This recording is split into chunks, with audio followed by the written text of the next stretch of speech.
മൈഫിന്റെ smart investor എന്ന് പറയുന്ന പരിപാടിയുടെ പുതിയൊരു എപ്പിസോഡിലേക്ക് എല്ലാ പ്രിയ പ്രേക്ഷകരെയും സ്വാഗതം ചെയ്യുകയാണ്. അനില, നമ്മുടെ ഇതുവരെയുള്ള ഒരു സ്മാർട്ട് ഇൻവെസ്റ്ററിന്റെ എപ്പിസോഡ്സ് എല്ലാം നമ്മൾ എടുത്തു നോക്കുകയാണെന്നുണ്ടെങ്കിൽ ഒരു കംപ്ലീറ്റ് ഇൻഡോർ അല്ലെങ്കിൽ ഒരു 1-to-1 പക്ക ഫോർമൽ ഇന്റർവ്യൂസ് ആണ് നമ്മൾ ചെയ്തിട്ടുള്ളത്. കംപ്ലീറ്റ് ഒഫീഷ്യൽ ലുക്കിലായിരുന്നു. അതെ, ഇന്ന് ഞാനും അനിലയും എത്തിയിരിക്കുന്നത് ഒരു സ്പെഷ്യൽ പേഴ്സണെ മീറ്റ് ചെയ്യാൻ വേണ്ടിയിട്ടാണ്. പൊതുവെ നമ്മുടെ ഈ പരിപാടിയിൽ നമ്മൾ ഇൻട്രൊഡ്യൂസ് ചെയ്യുന്ന ആളുകളൊക്കെ തന്നെ എസ്പെഷ്യലി ട്രേഡിംഗിൽ, ഓപ്ഷൻ ട്രേഡിംഗിൽ കൂടുതൽ കോൺസെൻട്രേറ്റ് ചെയ്തിരിക്കുന്ന സ്റ്റോക്ക് മാർക്കറ്റ് ട്രേഡിംഗ് ആയിരുന്നു.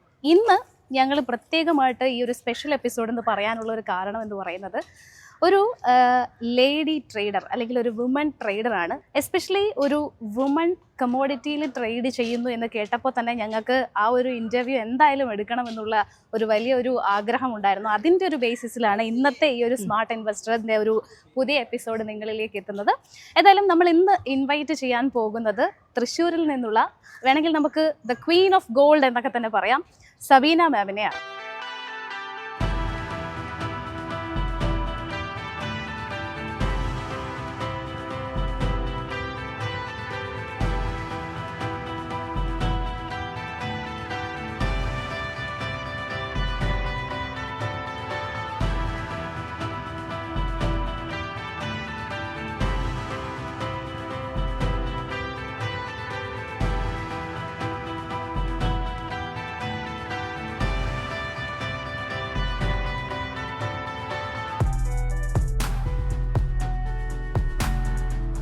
ഇൻട്രോയിൽ ഞങ്ങൾ പറഞ്ഞതുപോലെ ക്വീൻ ഓഫ് ഗോൾഡ് എന്ന് വെറുതെ പറഞ്ഞതല്ല. കാരണം കഴിഞ്ഞ 20 വർഷമായിട്ട് ഈ കമോഡിറ്റി മാർക്കറ്റിൽ എസ്പെഷ്യലി ഗോൾഡിലും സിൽവറിലും ഇപ്പോൾ ട്രേഡ് ചെയ്യുന്നുണ്ട് മാം.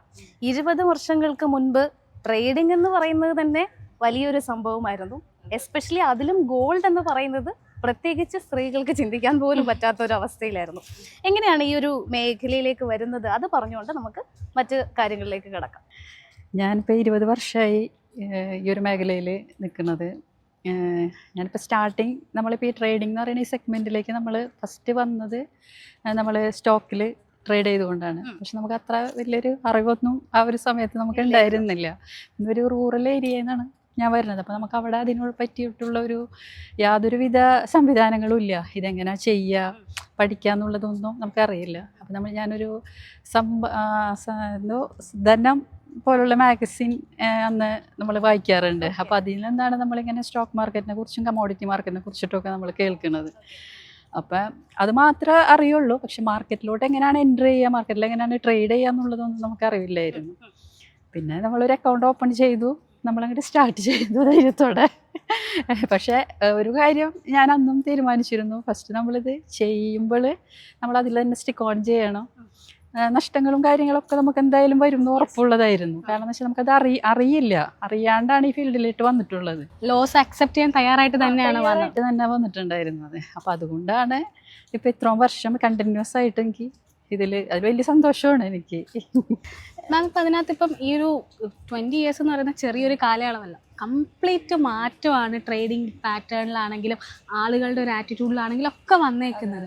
അപ്പം അങ്ങനെ വരുമ്പം ഫസ്റ്റ് തന്നെ ചോദിക്കുന്നത്, അന്ന് നമുക്ക് ഇത്രയും ഇൻഫോർമേഷൻസ് കിട്ടാനുള്ളൊരു അവൈലബിലിറ്റി ഇല്ല, നെറ്റിൻ്റെ അക്സസിബിലിറ്റി കുറവായിരുന്നു. അങ്ങനെയൊക്കെ വരുന്നൊരു സമയമാകുമ്പോഴേക്കും എങ്ങനെയാണ് ഇൻഫോർമേഷൻസ് ഒക്കെ ഫസ്റ്റ് കളക്ട് ചെയ്തുകൊണ്ടിരുന്നത്? ഇല്ല, നമുക്ക് ഇൻഫർമേഷൻ കിട്ടാനത് നിങ്ങൾ പറഞ്ഞു കൂട്ട് നമുക്ക് ഇതേപോലെ പെട്ടെന്ന് ഇപ്പോൾ നമ്മൾ ഗൂഗിളിൽ സെർച്ച് ചെയ്യുക അങ്ങനത്തെ ഉള്ളൊരു സംവിധാനങ്ങളൊന്നും ആ ഒരു സമയത്ത് ഉണ്ടായിരുന്നില്ല.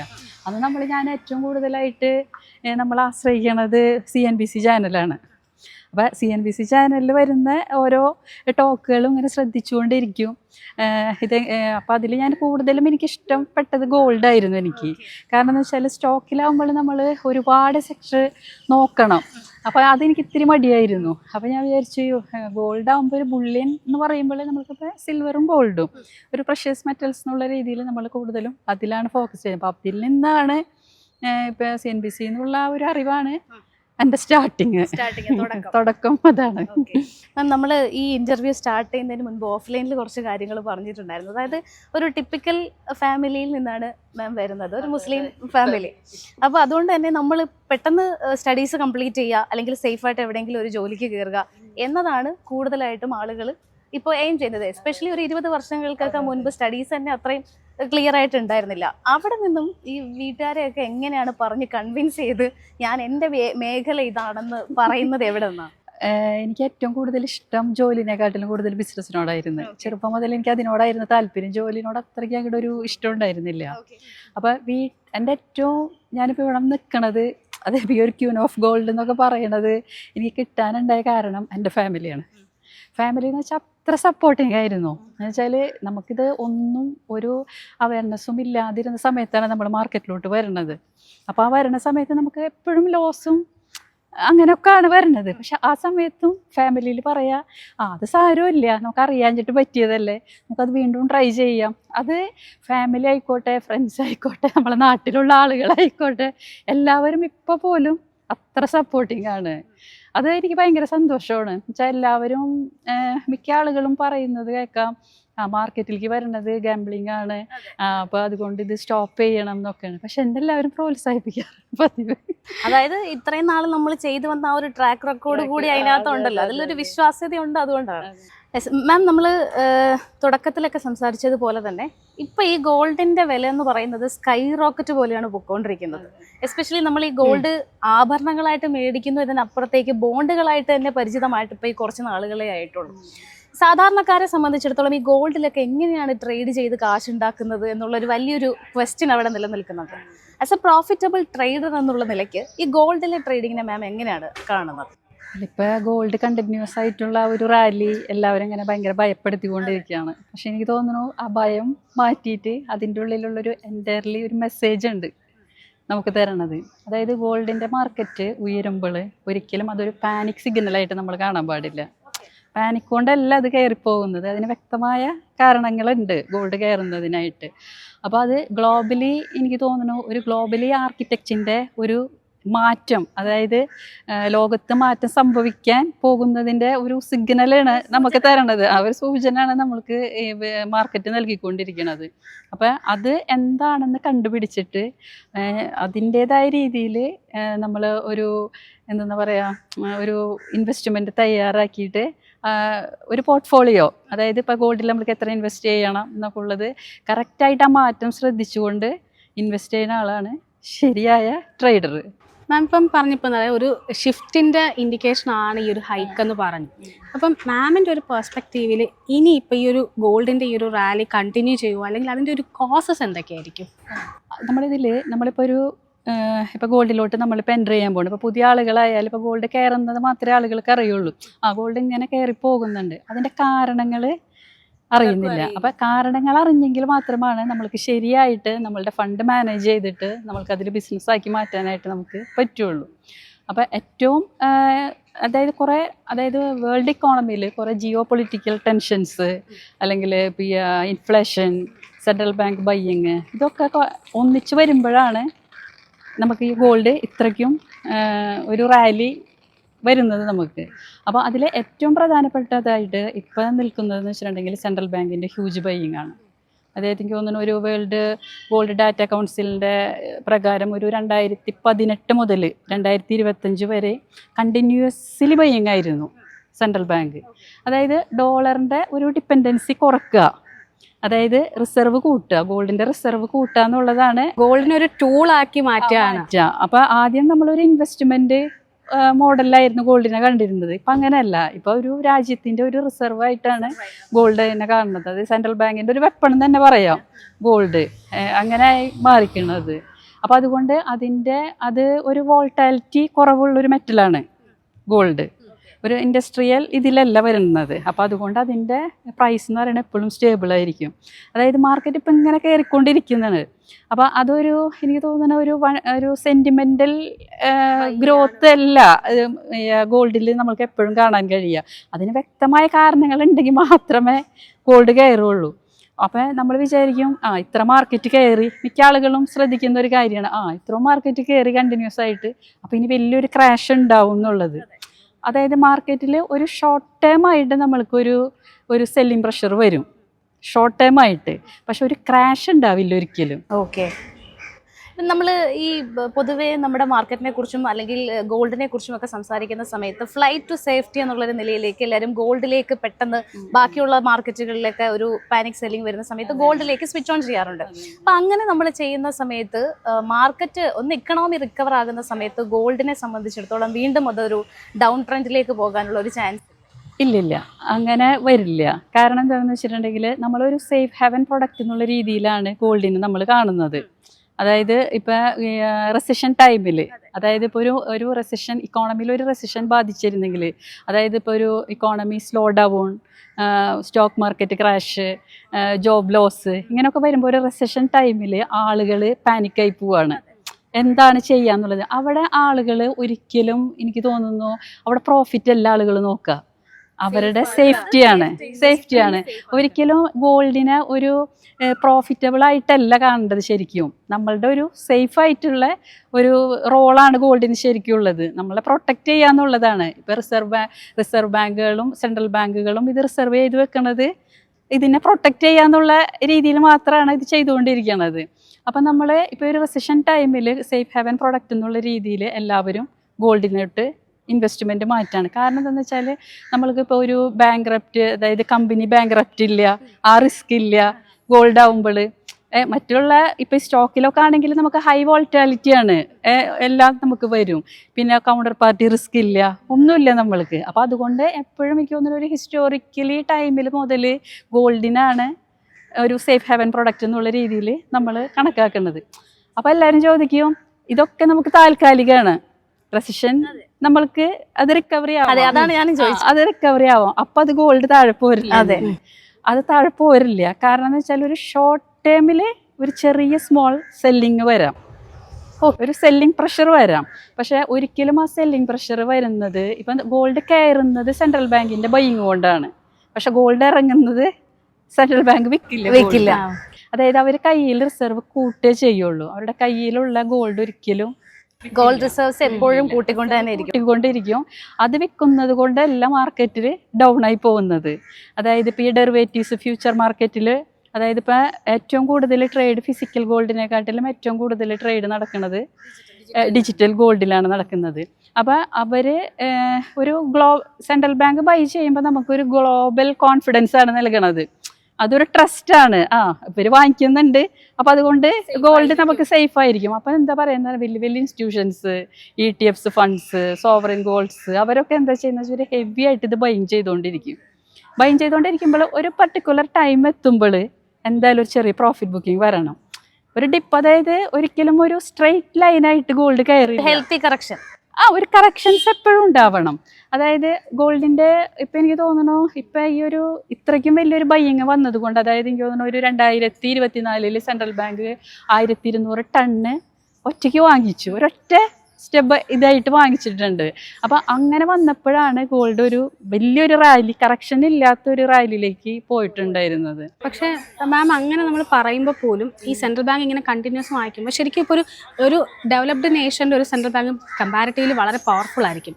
പക്ഷേ അപ്പോൾ ആ ഒരു പെർട്ടിക്കുലർ, അല്ലെങ്കിൽ ഇപ്പം നമ്മൾ ചൈനയുടെ ഇഷ്യൂ ഒക്കെ നമ്മൾ കണ്ടതാണ്. അപ്പം അങ്ങനെ പെർട്ടിക്കുലർ ഒരു സെൻട്രൽ ബാങ്ക് കണ്ടിന്യൂസ് ബൈയിങ് നടത്തുമ്പം ആ ഒരു രാജ്യത്തിന് ഈ ഒരു മാർക്കറ്റിൽ അല്ലെങ്കിൽ ഗോൾഡിൻ്റെ പ്രൈസിൽ ഒരു മാനിപ്പുലേഷൻ നടത്താനുള്ള ഒരു സാധ്യതയില്ല. അല്ലല്ല, പ്രൈസിൽ മാനിപ്പുലേഷൻ ഇല്ല. അതായത് ഒരു രാജ്യം അവരുടെ ഇൻഫ്ലേഷനെ, അതായത് ഗോൾഡ് അച്ചടിക്കാൻ നമ്മളുടെ കറൻസി അച്ചടിക്കാനായിട്ട് നമുക്ക് പറ്റും, ഗോൾഡ് നമുക്കതിന് പറ്റില്ല. അത് നമ്മൾ മൈൻഡ് ചെയ്ത് തന്നെ എടുക്കണം. അപ്പോൾ അതിൻ്റെ ലിമിറ്റഡ് സപ്ലൈ ആണ് ഗോൾഡിനുള്ളത്, സപ്ലൈ കുറവാണ്. അപ്പോൾ അതുകൊണ്ട് അതിൻ്റെ സ്റ്റെബിലിറ്റി ഉണ്ട്, അതിന് വാല്യൂ ഉണ്ട്.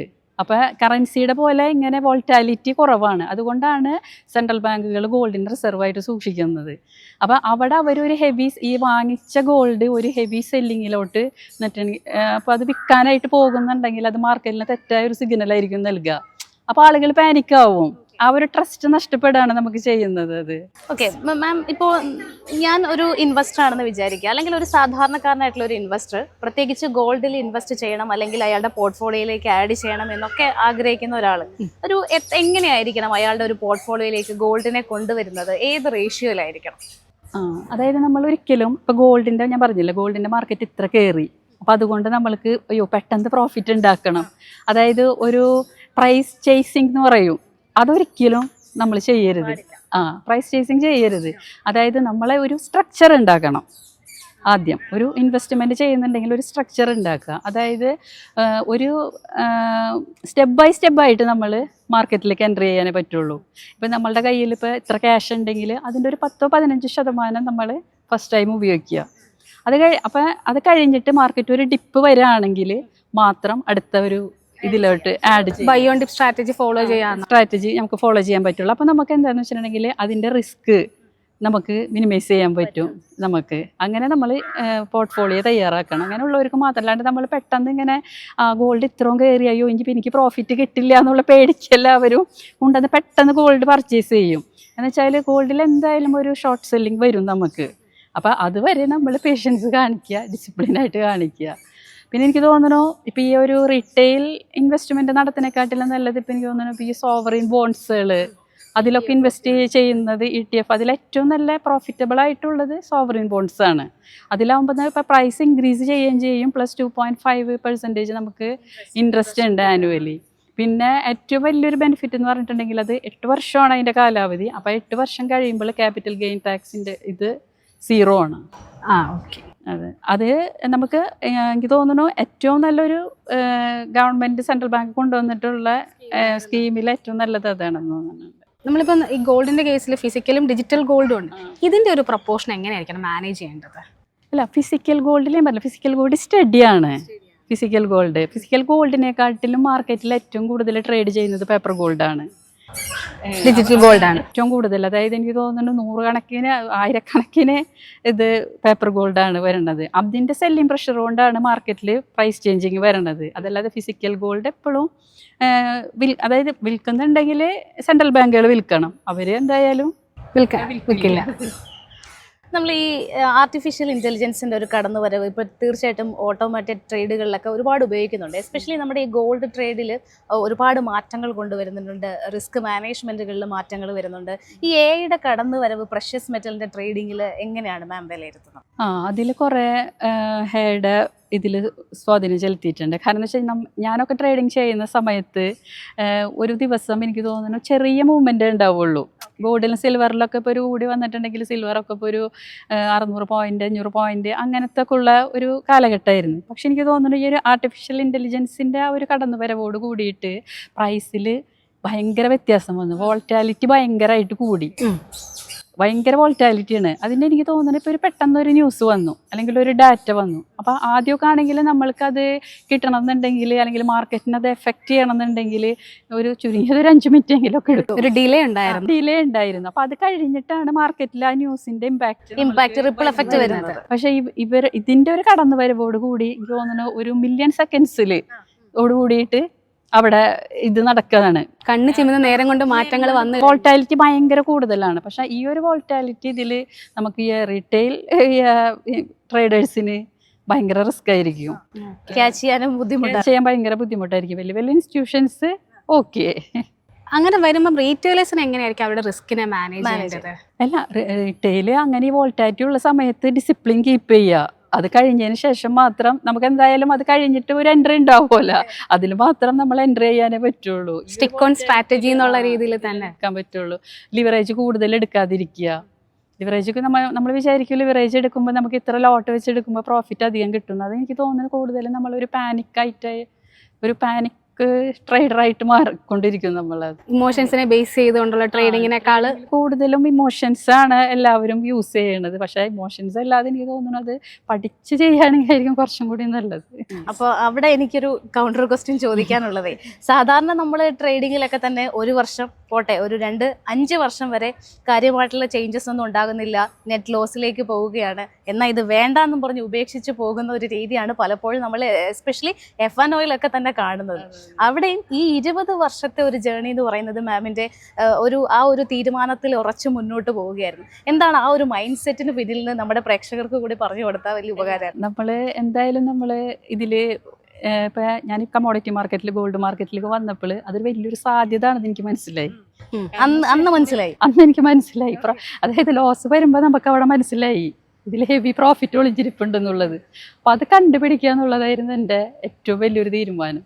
അപ്പോൾ അതിന് വേണ്ടി നമ്മൾ അത്രയും ടൈം നമ്മൾ സ്പെൻഡ് ചെയ്തിട്ടാണ് ഓരോ മൂവ്മെൻറ്റും അതായത് ഗോൾഡ് മാർക്കറ്റിനെ സംബന്ധിച്ചിട്ട് എനിക്ക് തോന്നുന്നു ടെക്നിക്കൽ അനാലിസിസ് ഒരു പരിധി വരെ ഉള്ളൂ.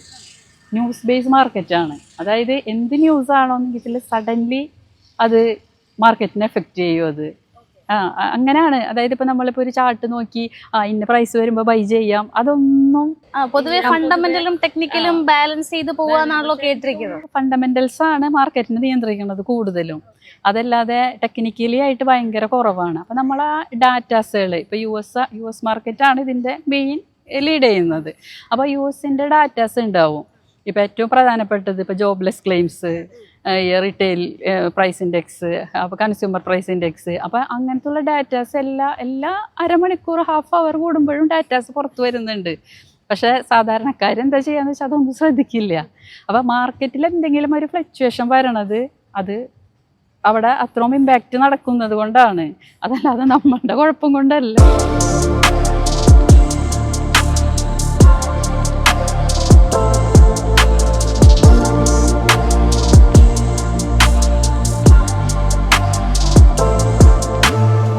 ഇപ്പം ഗോൾഡിനെ സംബന്ധിച്ച് നോക്കുമ്പോൾ ഇതിന് ഭയങ്കര ഹൈക്കാണ്. അതായത് നമുക്കിപ്പോൾ ഈ റീസെൻ്റ് ആയിട്ടൊന്നും ഇത്ര ഒരു പെർസെൻറ്റേജുള്ള ഒരു ഹൈക്കും കണ്ടിട്ടില്ല. അപ്പം ഇങ്ങനെ കയറാനുള്ള റീസൺസ് എന്തൊക്കെയായിരിക്കും? ഗോൾഡിൽ ഒരു റീസൺ കൊണ്ട് കയറുന്നതല്ല ഗോൾഡ്. അതായത് ഒരൊറ്റ റീസണിൻ്റെ പുറമെ ഇത്രയും ഹൈക്ക് വരില്ല. അതായത് കുറേ കാര്യങ്ങൾ കൂടിച്ചേർന്നുകൊണ്ടാണ് ഗോൾഡിൻ്റെ പ്രൈസ് ഹൈക്കാവുന്നത്. അതിലേറ്റവും പ്രധാനപ്പെട്ട കാരണങ്ങൾ എന്ന് വെച്ചാൽ പ്രിലിമിനറി കാരണം എന്ന് വെച്ചിട്ടുണ്ടെങ്കിൽ first one central bank record buying. Okay, എന്നുവെച്ചാൽ സെൻട്രൽ ബാങ്ക് ഡോളറിൻ്റെ ഡിപ്പെൻഡൻസി കുറയ്ക്കാന്നുള്ള ഉദ്ദേശത്തിൽ ഡോളറിൻ്റെ ഒരു സ്ട്രെങ്ത് കുറയ്ക്കാന്നുള്ളൊരു ഇതിൽ ഏറ്റവും കൂടുതലായിട്ട് അവർ എല്ലാ സെൻട്രൽ ബാങ്കുകളും, അതായത് ഇപ്പോൾ ഇന്ത്യ, ചൈന, റഷ്യ, അവരെല്ലാവരും അതായത് എല്ലാ മാസവും ടൺ കണക്കിന് ഗോൾഡാണ് പർച്ചേസ് ചെയ്യുന്നത് അതിൻ്റെ റിസർവ് കൂട്ടാൻ വേണ്ടിയിട്ട്. അപ്പോൾ അത് ആ സെൻട്രൽ ബാങ്ക് ബൈയിങ് ചെയ്യുമ്പോൾ ഗ്ലോബലി അതൊരു ട്രസ്റ്റാണ് അതെല്ലാവർക്കും. സേഫ് ഇൻവെസ്റ്റ്മെന്റ് ആണെന്നുള്ള രീതി. ഇൻവെസ്റ്റ്മെന്റ്, അതായത് ഇപ്പം ഒന്നും കാണാതെ എന്തായാലും സെൻട്രൽ ബാങ്ക് ഒന്നും ബൈ ചെയ്യില്ലല്ലോ. അപ്പോൾ എല്ലാവർക്കും അപ്പോൾ അതിനെ എന്താ ചെയ്യുക, നമ്മളെ പോലുള്ള ഇപ്പോൾ ട്രേഡേഴ്സ്, വലിയ വലിയ ഫണ്ടേഴ്സ് അവരൊക്കെ അതിനെ ഫോളോ ചെയ്യും. അതൊരു കാരണം. രണ്ടാമതെന്ന് പറഞ്ഞിട്ടുണ്ടെങ്കിൽ ഡോളർ വീക്കൻ. അതായത് എനിക്ക് തോന്നുന്നു US നാഷണലിൻ്റെ ഡെപ്റ്റ് 40 ട്രില്യൺ ഡോളർ കടന്നേക്കുക ഇപ്പം. അതെ, ഷട്ട് ഡൗൺ ഒക്കെ വന്നിരുന്നു. 40 ട്രില്യൺ ഡോളറിലാണ് അവർ നിൽക്കുന്നത് അതിൻ്റെ. അപ്പോൾ എനിക്ക് തോന്നുന്നു ഏകദേശം അവരൊരു 1 ട്രില്യണോളം ഏകദേശം ഒരു ഇൻട്രസ്റ്റ് ഇനത്തിൽ തന്നെ വർഷത്തിൽ അവർക്ക് പേയ്മെൻറ്റ് വരുന്നുണ്ട്. അപ്പോൾ അങ്ങനത്തെ ഒക്കെ ഉള്ള ഒരു ബാഡ് ന്യൂസുകളൊക്കെ ഇങ്ങനെ മാർക്കറ്റിൽ വരുമ്പോൾ അത് ഡോളറിൻ്റെ കറൻസിയുടെ ക്രെഡിബിലിറ്റിനെ ബാധിക്കും. അപ്പോൾ ഓട്ടോമാറ്റിക്കലായിട്ട് ഡോളർ ഡൗൺ ആവും, ഗോൾഡ് അപ്പാവും. അപ്പോൾ എല്ലാവരും ഗോൾഡിലോട്ടായിരിക്കും കുറച്ചും കൂടി ഇൻവെസ്റ്റ്മെൻറ്റ്, അതായത് ഡോളർ വിട്ട് ഗോൾഡിലോട്ട് മാറ്റും. പിന്നെ ഇൻഫ്ലേഷൻ പ്രധാനപ്പെട്ട ഒരു കാര്യമാണ്. ഇപ്പോൾ US സംബന്ധിച്ചിട്ട് ഇപ്പോൾ ഭയങ്കര ഹൈ ഇൻഫ്ലേഷനിലാണ് നിൽക്കുന്നത്. അപ്പോൾ നമുക്കിപ്പോൾ ഈ കറൻസിയുടെ കാര്യം നോക്കുമ്പോൾ ഇപ്പോൾ ഡോളർ ആണെങ്കിൽ നമുക്ക് എത്ര വേണമെങ്കിലും പ്രിൻറ്റ് ചെയ്യാം, ഗോൾഡ് ആണെങ്കിൽ നമുക്ക് ഇത് ചെയ്തെടുക്കാൻ പറ്റില്ല, മൈൻ ചെയ്തെടുക്കാൻ പറ്റില്ല, സപ്ലൈ ലിമിറ്റഡ് ആണ്. അപ്പോൾ ആ സപ്ലൈ ലിമിറ്റഡ് ആയതുകൊണ്ട് അതിൻ്റെ വാല്യൂ സ്റ്റേബിളായിട്ടാണ് നിൽക്കുന്നത്. അപ്പോൾ അങ്ങനത്തെ ഉള്ള കാരണങ്ങളൊക്കെ വെച്ച് നോക്കുമ്പോൾ എല്ലാവരും ഒരു സേഫ് ഹാവൻ പ്രൊഡക്റ്റ് എന്നുള്ള രീതിയിലോട്ട് ഗോൾഡിലോട്ട് മാറിക്കൊണ്ടിരിക്കുന്നു. പിന്നെ അതിൽ ഏറ്റവും പ്രധാനപ്പെട്ട ഒരു കാര്യം മൈനിങ് കോസ്റ്റാണ്. അതായത് ഗോൾഡ് കുഴിച്ചെടുക്കുന്നതിൻ്റെ ഒരു കോസ്റ്റ് ഉണ്ട്. ആ കോസ്റ്റ് എന്ന് പറഞ്ഞിട്ടുണ്ടെങ്കിൽ ഒരു പരിധി വിട്ടിട്ട് മൈനിങ് നമ്മളെ ഗോൾഡ് താഴെ പോയിട്ടുണ്ടെങ്കിൽ അവർ മൈൻ സ്റ്റോപ്പ് ചെയ്യും.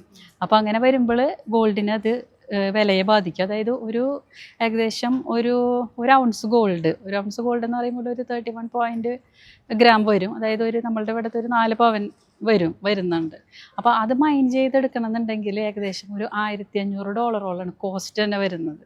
അപ്പോൾ മൈനിങ് കോസ്റ്റ് വളരെ കൂടുതലാണ്. അപ്പോൾ അതൊക്കെ നമുക്ക് ഗോൾഡിനെ ബാധിക്കുന്ന കാര്യങ്ങളാണ്.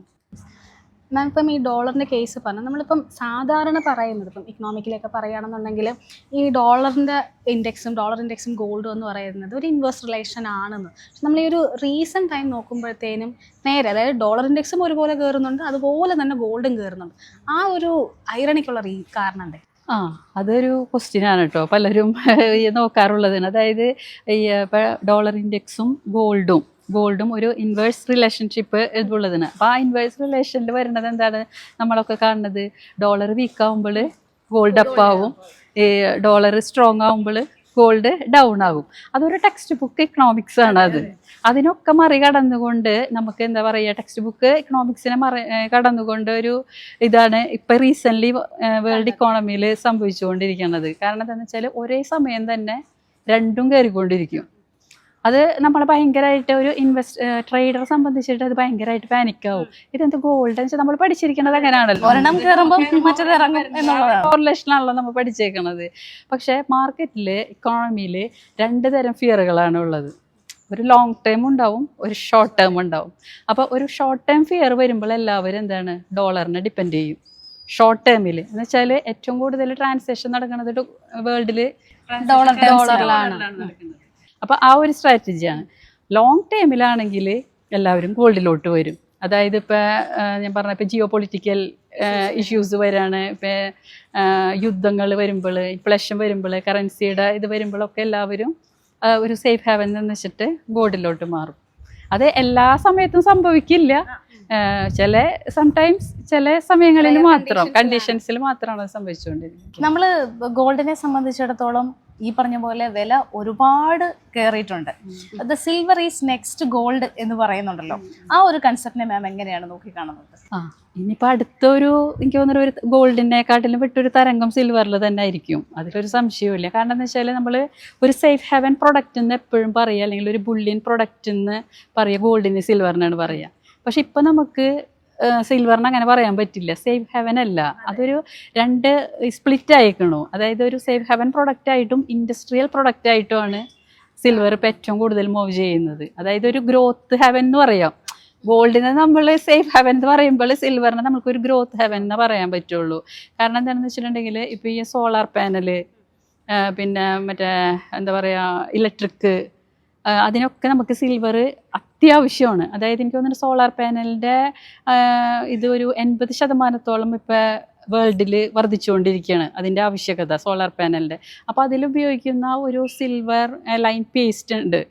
അത് ഒരു എനിക്ക് തോന്നുന്നു ഒരു സോളാർ പാനലിന് ഏകദേശം ഒരു 20 ഗ്രാം സിൽവർ വേണ്ടി വരും എന്നുള്ളതാണ്. പക്ഷേ അതിൻ്റെ സപ്ലൈ ഡെഫിസിറ്റ് ഭയങ്കര കുറവാണ്. ഡിമാൻഡ് കൂടുതലും സപ്ലൈ സ്റ്റെക്കാണ്, മൈനിങ് സ്റ്റെക്കാണ് സിൽവറിനെ സംബന്ധിച്ചിട്ട്.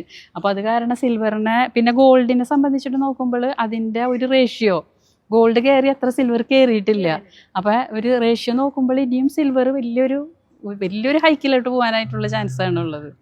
മാം ഇപ്പം പറഞ്ഞു, അതായത് ഈ നെക്സ്റ്റ് ഗോൾഡ് എന്ന് പറയുന്നത് സിൽവർ ആയിരിക്കണം. പക്ഷേ സിൽവറിനെ സംബന്ധിച്ച് പണ്ടൊക്കെ എന്ന് വെച്ചാൽ നമ്മൾ സിൽവറിന് കേൾക്കുമ്പോൾ എല്ലാവരും ആലോചിക്കുന്നത് വെള്ളിക്കൊലുസ് അല്ലെങ്കിൽ കുഞ്ഞിൽ കിടന്ന വെള്ളിവള അങ്ങനെയൊക്കെയാണ് കേൾക്കുന്നത്. ഇപ്പോൾ എന്ന് വെച്ചാൽ അതൊക്കെ മാറി, അതിൻ്റെ ഒരു ഡയമെൻഷനെ മാറി. ഇപ്പോൾ ഏറ്റവും ലേറ്റസ്റ്റ് ആയിട്ട് വരുന്ന പുതിയ ഈ ന്യൂജൻ ടെക്നോളജീസിനകത്തൊക്കെ ഒരുപാട് സിൽവർ യൂസ്. ഇത് സിൽവറിൻ്റെ ഒരു ഡിമാൻഡിനെ എത്രത്തോളം ഇൻക്രീസ് ചെയ്യുന്നതാണ് തോന്നുന്നത്? സിൽവറിൽ ഇപ്പോൾ പറഞ്ഞില്ല, ഇൻഡസ്ട്രിയൽ പർപ്പസാണ് ഏറ്റവും കൂടുതൽ. അതിൽ ഏറ്റവും കൂടുതലായിട്ട് ഉപയോഗിക്കപ്പെടുന്നത് ഇപ്പോൾ സിൽവർ ഉപയോഗിക്കുന്നത് ഒന്ന് സോളാർ പാനൽ, രണ്ടാമത് ഇലക്ട്രിക്, പിന്നെ ഈ ബാറ്ററി, ഇലക്ട്രിക് വണ്ടികളുടെ ബാറ്ററി. അതിലെനിക്ക് തോന്നുന്നു ഏകദേശം ഒരു 5000 ടണ്ണാണ് അതിൽ വേണ്ടി വരുന്നത്. അപ്പോൾ എനിക്ക് തോന്നുന്നു ഒരു 10 വർഷമൊക്കെ കഴിയുമ്പോൾ അത്രയും ഹെവി ആയിട്ട് സിൽവറിൻ്റെ ആവശ്യകത വരികയാണ്. പക്ഷേ അതിന് മാത്രമുള്ള സപ്ലൈ ഇല്ല നമുക്ക്, മൈനിങ് സപ്ലൈ സ്റ്റക്കാണ്. അപ്പം അതുകൊണ്ട് ഇതിന് ഹൈ ഡിമാൻഡാണ്. അതായത് ഒരു വാസ്റ്റ് ഏരിയ, ഒരു ഓപ്പർച്യൂണിറ്റി അത്രയും ഉണ്ട്, ഇത്രയും ഇമ്പോർട്ടൻ്റ് ആണ് സിൽവറിനുള്ള. ലോങ് ടേമിലേക്ക് നോക്കുകയാണെന്നുണ്ടെങ്കിൽ മാർക്കറ്റ് ട്രെൻഡ് അനുസരിച്ചിട്ട് എനിക്ക് തോന്നുന്നു ഗോൾഡിൻ്റെ റേഷ്യോ വെച്ച് നോക്കുമ്പോൾ സിൽവർ ഇപ്പോഴും താഴെയാണ്, കയറിയിട്ടില്ല. അപ്പം ഇനിയുള്ള കാലഘട്ടത്തിൽ എനിക്ക് തോന്നുന്നു സിൽവർ ഒരു ഹൈ വോൾട്ടാലിറ്റി ആയിരിക്കും, ഭയങ്കര വോൾട്ടാലിറ്റി ആയിരിക്കും സിൽവറിൽ ഉണ്ടാവാൻ പോണത്. എനിക്ക് തോന്നുന്നു ഗോൾഡിനെക്കാട്ടിലും ഇപ്പം ഗോൾഡിൻ്റെ റിസർവ് ബാങ്ക് ഒന്നും റിസർവായിട്ട് സൂക്ഷിക്കുന്നില്ല, കാര്യമായിട്ടില്ല. നമ്മൾക്ക് സെൻട്രൽ ബാങ്കുകളൊന്നും സൂക്ഷിക്കുന്നില്ല. കാരണം എന്താണ്, അതൊരു ഇൻഡസ്ട്രിയൽ പർപ്പസും കൂടി ആയതുകൊണ്ട് വോൾട്ടാലിറ്റി കൂടുതലാണ്. അപ്പോൾ അത് കാരണമാണ് സിൽവറിനെ മാറ്റി നിർത്തുന്നത്. മാം, നമ്മൾ കുറച്ച് മുന്നേ സംസാരിച്ചതുപോലെ തന്നെ ഈ പറയുന്ന ഫണ്ടമെൻ്റലിലാണ് ടെക്നിക്കലെ കഴിഞ്ഞും കൂടുതൽ നമ്മൾ ഗോൾഡിൽ എഫക്റ്റ് ചെയ്യുന്നത് അല്ലെങ്കിൽ പ്ലേ ചെയ്യുന്നത് എന്ന് പറഞ്ഞു. അപ്പം മാമിൻ്റെ ഒരു കൺവിക്ഷൻ അല്ലെങ്കിൽ സ്ട്രാറ്റജി എങ്ങനെയാണ്? കൂടുതലും ഈ ഒരു ന്യൂസ് ബേസ്ഡ് ആണോ, അല്ലെങ്കിൽ എങ്ങനെയാണ് അതിലൊരു മാമിൻ്റെ ഒരു കൺവിക്ഷൻ? എനിക്ക് തോന്നുന്നു ഒരു 20-25% ഒക്കെ നമ്മൾക്കൊരു ഇൻട്രാഡേ ട്രേഡിംഗ് ലെവലിൽ നോക്കുമ്പോൾ, അതായത് ഇൻവെസ്റ്റ്മെൻറ്റും ഇൻട്രാഡേയും തമ്മിൽ ഭയങ്കര വ്യത്യാസമുണ്ട്. ഇൻട്രാഡേ ട്രേഡറും ഇൻവെസ്റ്റ്മെൻറ്റ് ചെയ്യുന്നതും തമ്മിൽ ഭയങ്കര വ്യത്യാസങ്ങളുണ്ട്. അപ്പോൾ നമ്മൾക്ക് എനിക്ക് തോന്നുന്നു ഗോൾഡിൻ്റെ ട്രേഡിങ്ങിൽ ഫണ്ടമെൻ്റൽസ് തന്നെയാണ് ഏറ്റവും കൂടുതലായിട്ട് വർക്കൗട്ട് ആവണത്. എനിക്ക് തോന്നുന്നു കുറച്ച് പെർസെൻറ്റേജ് മാത്രമേ ഉണ്ടാവുള്ളൂ ടെക്നിക്കൽ അനാലിസിസ് നമുക്ക് വർക്കൗട്ട് ആവുന്നത്. എന്നുവെച്ചാൽ 7 മണി കഴിഞ്ഞ് കഴിഞ്ഞാൽ US മാർക്കറ്റ് ഓപ്പൺ ചെയ്ത് കഴിഞ്ഞാൽ അവിടെ ടെക്നിക്കലിനൊന്നും അത്ര വലിയൊരു പ്രാധാന്യം നമ്മൾ കാണാറില്ല അവിടെ. മാം നേരത്തെ ഇപ്പം നമ്മൾ സംസാരിച്ചപ്പം പറഞ്ഞിരുന്നു, അതായത് ഫിസിക്കലിനേക്കാളും കൂടുതൽ ഡിജിറ്റലിലാണ് ഏറ്റവും കൂടുതൽ ട്രേഡ് നടക്കുന്നത്. ശരിക്കും ഡിജിറ്റൽ ഇപ്പോൾ ETF ഈ സോവറിൻ ഗോൾഡ് മാറ്റി നിർത്തിക്കാൻ ETF പോലെയൊക്കെയാണ് ഭയങ്കര പോപ്പുലറായിട്ട് വരുന്നത്. സോ ETF ശരിക്കും ഒരു നെഗറ്റീവ്സ് അല്ലേ, ധാരാളം ഒരു നെഗറ്റീവ് സൈഡുള്ള ഒരു ഇൻവെസ്റ്റ്മെന്റ് ഓപ്ഷൻ അല്ലേ? സോവറിൻ ഗോൾഡാണ് ഏറ്റവും വേൾഡിൽ ഏറ്റവും നല്ല ഒരു സേഫ് ആയിട്ടുള്ളത്. സോവറിൻ ഗോൾഡാണ്. അതിനെ സംബന്ധിച്ചിട്ട് ETF നോക്കുകയാണെങ്കിൽ എനിക്ക് തോന്നുന്നു ETF എന്ന് പറയുന്നത് നമ്മൾ ന്യൂസിൽ ഇതിൽ തന്നെ നമ്മൾ ഇൻട്രാഡേ ഫ്യൂച്ചർ ട്രേഡിങ് ചെയ്യില്ലേ, അതേപോലെ തന്നെ ചെറിയ ചെറിയ ക്വാണ്ടിറ്റികൾ നമ്മൾക്ക് വാങ്ങിക്കാം, അപ്പോൾ തന്നെ നമുക്ക് സെല്ല് ചെയ്യാം. സോവറിൻ പോലെ നമുക്ക് ഇത്ര ടൈം പീരീഡ് ഒന്നുമില്ല, അങ്ങനെ ഒന്നുമില്ല. അപ്പോൾ അതിന് പിന്നെ ചാർജസ്, പിന്നെ ടാക്സ് അതൊക്കെ കൊടുക്കണം. പിന്നെ നമുക്ക് പ്രോഫിറ്റ് വളരെ വലിയ പ്രോഫിറ്റ് ഒന്നും ETF ഇല്ല. പിന്നെ ഒരു സുരക്ഷിത നിക്ഷേപം എന്നുള്ള രീതിയിൽ മാത്രമേ നമുക്കതിനെടുക്കാൻ പറ്റുള്ളൂ. ഇപ്പോഴും നമ്മൾ ഈ പറയുന്ന പോലെ സോവറിൻ ഗോൾഡ് ബോണ്ടിന്റെ ഒക്കെ ഒരു സാധ്യതയൊക്കെ മനസ്സിലാക്കിയിട്ട് ആളുകൾ അതിലേക്ക് വരുന്നുണ്ട്. പക്ഷെ അതിനപ്പുറത്തേക്ക് നമ്മൾ പണ്ട് മുതലേ കണ്ടുവരുന്നത് ഗോൾഡ് ഓർണമെന്റ്സ് എന്ന് പറയുന്നത് ഒരു എന്താ പറയുക, ഒരു അസറ്റായിട്ട് കരുതി വെക്കാറുണ്ടായിരുന്നു. അപ്പോൾ അത്തരത്തിൽ ഇപ്പോഴും ആ ഒരു എന്താ പറയുക, ആ ഒരു രീതിയിൽ ചിന്തിക്കുന്നവരോട് എന്താണ് ഇതിലേക്ക് വരാനുള്ള ഒരു സാധ്യത മാം എങ്ങനെ പറഞ്ഞു കൊടുക്കും? ഇപ്പോഴത്തെ ജനറേഷന്റെ കാര്യമല്ല, അവർക്കൊക്കെ ഇപ്പൊ ഡിജിറ്റലാണ് കൂടുതലായിട്ട് എല്ലാവരും നോക്കണത്. എന്ന് വെച്ചാൽ ആഭരണം വാങ്ങിച്ചു വെക്കുക, അതിൽ നിന്ന് പ്രോഫിറ്റ് ഉണ്ടാക്കുക, അങ്ങനെ ഒന്നും ഉള്ളതായിട്ട് തോന്നുന്നില്ല. എല്ലാവർക്കും ഇപ്പൊ ക്രിപ്റ്റോ അങ്ങനത്തെ ഒക്കെ ഉള്ളൊരു മോഡൽ ഇൻവെസ്റ്റ്മെന്റിനോടാണ് താല്പര്യം വരുന്നത്, ഇൻട്രസ്റ്റ് വരണതായിട്ട്. പക്ഷെ ഗോൾഡ് എപ്പോഴും ഞാൻ പറഞ്ഞില്ല, ഗോൾഡ് വാങ്ങിച്ചു വെക്കുന്നത് ഒരു പ്രോഫിറ്റിന്റെ അല്ല, ഒരു പ്രൊട്ടക്ഷനാണത്. ഒരു മിഡിൽ ക്ലാസ്സിനെ സംബന്ധിച്ചിടത്തോളം അതൊരു പ്രൊട്ടക്ഷനാണ്. അതൊരു ഇൻഫ്ലേഷൻ ടൈമിലൊക്കെ നമുക്കൊരു പ്രൊട്ടക്ഷൻ തരണ ഒരു മെറ്റൽ ഗോൾഡ് ആണ്. ഹെഡ്ജ് ചെയ്ത് വെക്കുക, ഒരു ഹെഡ്ജിങ് പർപ്പസ് ആണ് ഏറ്റവും കൂടുതലായിട്ട് ഗോൾഡിൽ വരുന്നത്. മാം ഇപ്പം നമ്മൾ ജെൻസീസിൻ്റെ, അതായത് ഇപ്പം ഈ യങ്ങർ ജനറേഷൻ്റെ കേസ് ജെൻസീസിനെ സംബന്ധിച്ച് അവരെ സംബന്ധിച്ച് ഇപ്പോൾ ഈ ഗോൾഡ് എന്ന് പറയുന്നത് ലൈറ്റ് വെയിറ്റ് ആണ്. ഇപ്പം ഫിസിക്കൽ ഗോൾഡ് ആണെങ്കിലും ലൈറ്റ് വെയിറ്റ് ആണ്. ഇനി ഡിജിറ്റലിലേക്ക് പോകുകയാണെങ്കിൽ ക്രിപ്റ്റോ, ബ്ലോക്ക് ചെയിൻ അങ്ങനത്തെ ഒരു കൺസെപ്റ്റിലേക്ക് പോകും. ഇതിങ്ങനെ ഒരു കണ്ടിന്യൂസ് ഒരു ഡെമോഗ്രാഫിക് ട്രാൻസിഷൻ തന്നെയാണ് കാണുന്നത്. ഇത് ലോങ് ടേമിൽ അവരുടെ ഒരു ഡിമാൻഡിനെ അഫക്റ്റ് ചെയ്യത്തില്ല, അതായത് ഇൻസ്റ്റിറ്റ്യൂഷണൽ റീറ്റെയിലേഴ്സിന്റെ ഡിമാൻഡിനെ അഫക്റ്റ് ചെയ്യാനുള്ള ഒരു സാധ്യത ഇല്ല. ഫിസിക്കലി നമ്മൾ ആ ഡിമാൻഡിന് ഒരിക്കലും ഈ മാറ്റങ്ങൾ കൊണ്ടുവരില്ല. അതായത് ഇപ്പോൾ ജനറേഷൻസ് മാറുന്നുണ്ടെങ്കിലും അവരുടെ ആ ഇൻവെസ്റ്റ്മെൻറ്റ് പാറ്റേണേ മാറുന്നുള്ളൂ. ഗോൾഡ് എപ്പോഴും അവിടെ തന്നെ ഉണ്ട്, ഗോൾഡിൻ്റെ മൂല്യം അവിടെ തന്നെ ഉണ്ട്. ഇപ്പം ഞാൻ പറഞ്ഞില്ല, ഇപ്പം ഇതേപോലെ ജ്വല്ലറി പോയിട്ട് ആഭരണങ്ങൾ വാങ്ങിച്ചു വെക്കുക. എനിക്ക് തോന്നുന്നു ഇപ്പോഴത്തെ ജനറേഷൻസ് ഒന്നും അധികം ആഭരണങ്ങൾ യൂസ് ചെയ്യാത്ത പിള്ളേരാണ് ഏറ്റവും കൂടുതലുള്ളത്. അപ്പോൾ അവരതുകൊണ്ട് ഇത് നാളേക്കലേക്ക് ഒരു കരുതലായിക്കോട്ടെ എന്നൊന്നും വിചാരിച്ചിട്ടൊന്നും ആരും വാങ്ങിച്ചു വെക്കണില്ല. എല്ലാവർക്കും പെട്ടെന്ന് കാശുണ്ടാവണം എന്നുള്ള രീതിയിലാണ്. അപ്പം അങ്ങനെയൊക്കെ വരുമ്പോഴാണ് നമ്മളുടെ ഈ ഡിജിറ്റലായിട്ടുള്ള ഗോൾഡിലോട്ട് അവർ പോയിക്കൊണ്ടിരിക്കണത്. പക്ഷെ അതിന് നമ്മുടെ ഫിസിക്കലായിട്ടുള്ള ഡിമാൻഡ് ഒരിക്കലും അത് കുറയ്ക്കില്ല. അത്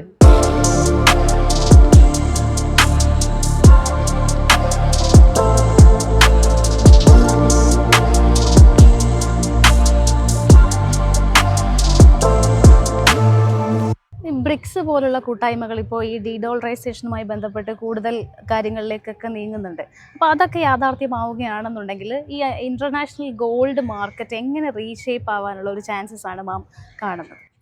ബ്രിക്സ് രാജ്യങ്ങളുടെ കടന്നുവരവ് അത് നമുക്ക് ഒരു എന്താ പറയുക, വിചാരിക്കാൻ പറ്റാത്തൊരു ഡെവലപ്മെൻ്റ് ആയിരിക്കും. എന്ന് വെച്ചിട്ടുണ്ടെങ്കിൽ ബ്രിക്സ് രാജ്യങ്ങളുടെ കടന്നുവരവോട് കൂടി തന്നെ ഗോൾഡിൽ നല്ലൊരു മുന്നേറ്റമാണ് വന്നുകൊണ്ടിരിക്കുന്നത്. കാരണം എന്താണെന്ന് വെച്ചിട്ടുണ്ടെങ്കിൽ പണ്ടൊക്കെ നമുക്കറിയാം എന്ത് ജോലി ട്രേഡ് നമ്മൾ ചെയ്യണമെന്നുണ്ടെങ്കിലും അതൊക്കെ ഒരൊറ്റ കറൻസിമേലായിരുന്നു, ഡോളർ മാത്രമാണ് ഉണ്ടായിരുന്നത്. അപ്പം എല്ലാ പവറും അമേരിക്കക്കായിരുന്നു. നമ്മൾ എന്ത് ചെയ്യണമെന്നുണ്ടെങ്കിലും ആ ഒരൊറ്റ അധികാരം അവരിലായിരുന്നു. അപ്പോൾ ആ അധികാരത്തെ ചോദ്യം ചെയ്യുകയാണ് ഇപ്പോൾ ബ്രിക്സ് അലയൻസ്. എനിക്ക് തോന്നുന്നു ഇപ്പോൾ ഒരു മോണിറ്ററി അലയൻസ് ആയിട്ട് അവർ മാറി. അപ്പോൾ അവർ പറയുന്നത് we don't trust paper, V trust metal. അതാണ് പറയുന്നത്. അതായത് ഡോളറിൻ്റെ ഡിപ്പെൻഡൻസി കുറക്കുക, അതായത് അവർക്ക് സ്വന്തമായിട്ടൊരു കറൻസി രൂപപ്പെടുത്തുക, ബദൽ കറൻസി, ഒരു കറൻസി ഇതാക്കുക. അതിനവർ ഉപയോഗിക്കുന്ന ഒരു മാർഗം യൂണിറ്റ് ഗോൾഡാണ്. അവരൊരു ഗോൾഡ് ബേസ് ചെയ്യുന്നത് ഗോൾഡാണ്. അവരൊരു പുതിയൊരു ഫിനാൻഷ്യൽ റെവല്യൂഷൻ തന്നെ കൊണ്ടുവരണം എന്ന് എനിക്ക് തോന്നുന്നത്. അതായത് ഒരു ഗോൾഡ് ബാക്ക്ഡ് സെറ്റിൽമെൻറ്റ് സിസ്റ്റം, അതാണ് ബ്രിക്സ് ഇപ്പോൾ മുന്നോട്ട് വെച്ചിരിക്കുന്നത്. അതായത് നമ്മളിപ്പോൾ ബ്രിക്സ് രാജ്യങ്ങൾ അവരുടെ സെൻട്രൽ ബാങ്കിൽ ഗോൾഡ് റിസർവ് ആയിട്ട് അവർ സൂക്ഷിക്കുകയാണ്. എന്നിട്ട് അവർ ആ റിസർവ്, അതായത് ആ സൂക്ഷിക്കുന്ന ഗോൾഡ് ഉണ്ടല്ലോ, ആ ഗോൾഡിൻ്റെ മൂല്യം അവർ കണക്കാക്കും. എന്നിട്ട് അതിന് ഒരു ട്രേഡ് യൂണിറ്റ് ഉണ്ടാക്കും. അപ്പോൾ ട്രേഡ് യൂണിറ്റ് ഉണ്ടാക്കിയിട്ട് നമ്മൾ വ്യാപാരം നടത്തുന്നതിൻ്റെ സെറ്റിൽമെൻറ്റ് എന്തായിരിക്കും? ഈ യൂണിറ്റിലായിരിക്കും, ഗോൾഡിൽ, ഈ യൂണിറ്റ് ഗോൾഡിലായിരിക്കും. അതായത് ഇപ്പം നമ്മളിപ്പോൾ ഒരു റഷ്യയിൽ നിന്ന് നമ്മൾ എണ്ണ വാങ്ങിക്കണം എന്ന് വിചാരിക്കുക. അപ്പോൾ നമ്മൾ ആദ്യം നമ്മൾ ചെയ്തിരുന്നത് നമ്മൾ ഡോളർ കൊടുത്തിട്ടാണ് വാങ്ങിക്കുന്നത്. പക്ഷെ അതിന് പകരം അവരെന്താ ചെയ്യണമെന്ന് വെച്ചിട്ടുണ്ടെങ്കിൽ ഈ റിസർവിൽ വെച്ചിരിക്കുന്ന ഗോൾഡ് യൂണിറ്റാണ് കൊടുക്കുന്നത്.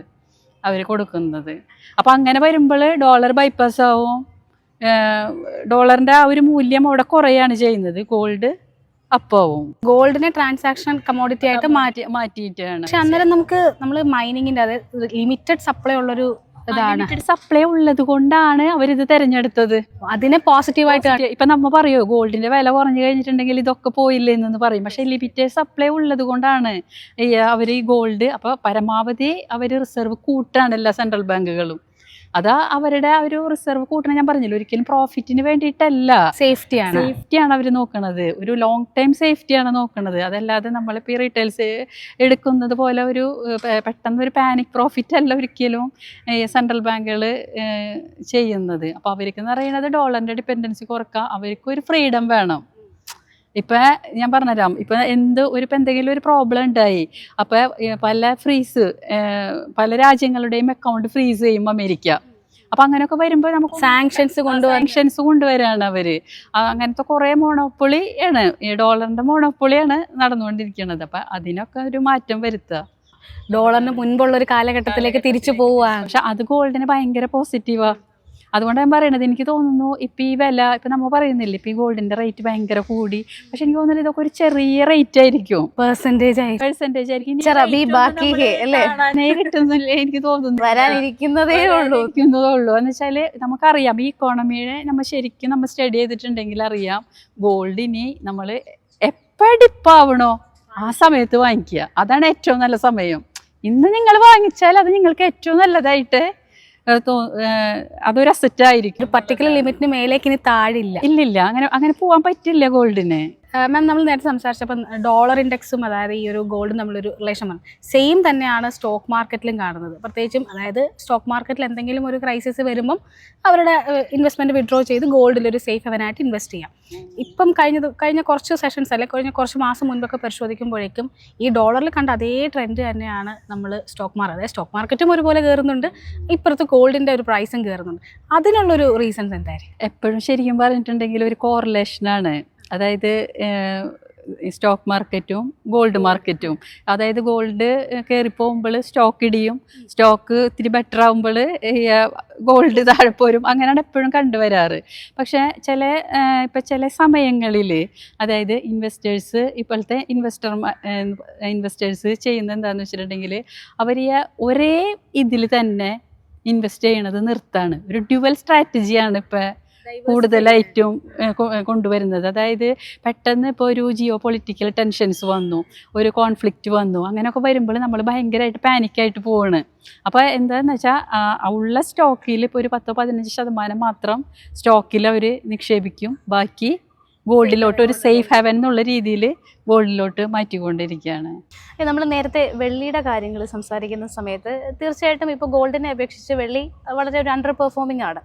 നമ്മൾ ഇപ്പോൾ സാധ്യതകൾ പറഞ്ഞതുപോലെ തന്നെ ഒരുപാട് സാധ്യതകൾ വെള്ളിക്കുണ്ട്. അല്ലെങ്കിൽ ഇപ്പോൾ ഈ ഉപയോഗിച്ചുകൊണ്ടിരിക്കുന്ന ഒരു ഇൻഡസ്ട്രി പർപ്പസ് ആണെങ്കിൽ പോലും ഒരു വാസ്റ്റ് ആയിട്ടുള്ള ഏരിയ ആണ് വെള്ളിയിലേക്ക് വേണ്ടിയിട്ട് നമ്മൾ നോക്കുമ്പോൾ കാണുന്നത്. മറ്റ് പ്രധാനപ്പെട്ട എന്തൊക്കെ ഫാക്ടേഴ്സാണ് ഇനി വെള്ളി വിലയെ സ്വാധീനിക്കുമെന്ന് മാമിൻ്റെ ഒരു കൺസെപ്റ്റ് എങ്ങനെയാണ്? അല്ല, ഞാൻ പറഞ്ഞില്ലേ ഇപ്പോൾ ഗോൾഡ് ഒരു സേഫ് ഹെവൻ ആണെങ്കിൽ സിൽവർ ഒരു ഗ്രോത്ത് ഹെവനാണ്. അങ്ങനെ തന്നെ നമുക്ക് പറയാൻ പറ്റുള്ളൂ. എന്ന് വെച്ചാൽ അടുത്ത ഒരു 10 വർഷം കഴിയുമ്പോൾ ഒരു സോളാർ ഇൻഡസ്ട്രി ട്രിപ്പിൾ ആകും അതിൻ്റെ ഇൻസ്റ്റാളേഷൻ. അപ്പോൾ അത്ര സോളാർ ഇൻസ്റ്റാളേഷന് അത്രയധികം സിൽവറിൻ്റെ ഡിമാൻഡ് വരുന്നുള്ളൂ. എനിക്ക് തോന്നുന്നു ഒരു 80% ഈ സോളാർ മേഖലയിൽ ഉള്ള വർധനവിന് കാരണമാകുന്നുണ്ട്. അപ്പോൾ റോ മെറ്റീരിയൽസ് എന്നുള്ള നിലയ്ക്ക് സിൽവറിന് അത് ഭയങ്കര ഡിമാൻഡായിരിക്കും. ആ ഡിമാൻഡിനനുസരിച്ചിട്ട് ഇവിടെ സപ്ലൈ ഇല്ല, സപ്ലൈ ഡെഫിസിറ്റ് ഭയങ്കര ആണ്. അപ്പോൾ അത് കാരണം സിൽവറിന് ഹൈ ഡിമാൻഡാണ് ഇനിയുള്ള ഒരു ഇതിൽ വരുന്നത്. എനിക്ക് തോന്നുന്നു ഗോൾഡൊക്കെ ഇനി ഒരു സ്റ്റഡിയായി അതൊരു വേറെ ലെവലിലേക്ക് പോയി. ഒരു പ്ലേറ്റോയിലേക്ക് ഗോൾഡൊക്കെ ഇനി വേറൊരു ലെവലായിരിക്കും. നമ്മൾക്ക് ഇനി എനിക്ക് തോന്നുന്നു സാധാരണക്കാരെ സംബന്ധിച്ചിട്ടൊന്നും ഗോൾഡ് ഇനി നമുക്ക് പണ്ടത്തെ പോലെയൊക്കെ വാങ്ങിച്ച് സൂക്ഷിക്കാൻ പറ്റുന്ന ഒരു റേറ്റ് ഇനി ആവാൻ ചാൻസ് കുറവാണ്. പക്ഷെ എനിക്ക് ഏറ്റവും കൂടുതൽ നമ്മൾ ഇനി ഫോക്കസ്ഡ് ആവേണ്ടത് സിൽവറിലായിരിക്കും. ഇനിയുള്ളൊരു ഗ്രോത്ത് ഓപ്പർച്യൂണിറ്റി അവിടെയാണ്. സിൽവർ ആയിരിക്കും. നമ്മൾ ഈ ഒരു സെഷൻ വളരെ സ്മൂത്തായിട്ട് പോയി.